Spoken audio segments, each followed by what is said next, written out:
Un fumo nero, denso, le fiamme altissime ed i boati delle esplosioni dei fusti hanno lavorato tutta la notte i vigili del fuoco per domare il violento incendio che ha distrutto il magazzino del colorificio VIP in via del Lavoro, zona industriale DUS. Ora le indagini per capire cosa abbia provocato il rogo. L'area è andata completamente distrutta, sul posto numerose squadre dei vigili del fuoco. La nostra opera prima è stato quello di constatare che nessuna persona era direttamente coinvolta, pertanto come seconda cosa abbiamo provveduto a tutela dei beni e anche, perché no, dell'ambiente, nel senso che la nostra opera ha avuto come obiettivo quello di limitare la propagazione dell'incendio e fortunatamente siamo riusciti a limitarlo nel giro di 3 ore al solo ambito del magazzino.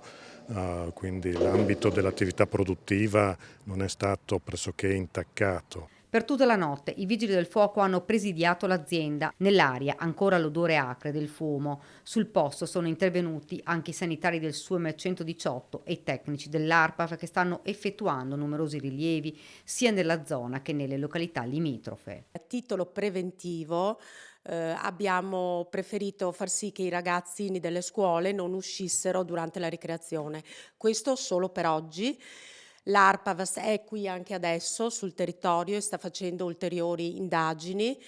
Ci ha rassicurato che la situazione, insomma, è tranquilla. Un'azienda storica del territorio, i titolari sono provati, l'attività bloccata. Le fiamme hanno interessato un'area di circa 800.000 metri quadrati e dove parzialmente sono stati interessati l'area produttiva, mentre invece per quanto riguarda l'area magazzino è andata completamente distrutta nel senso sia le attrezzature che si trovavano qui all'interno, sia anche le strutture portanti dell'edificio. All'interno del magazzino anche due mezzi, nulla viene escluso, nemmeno che il rogo possa essere partito proprio da lì. È un'ipotesi che non può essere esclusa, dal punto di vista probabilistico gli incendi di auto fanno statistiche e quindi anche la presenza di 2 autovetture all'interno del magazzino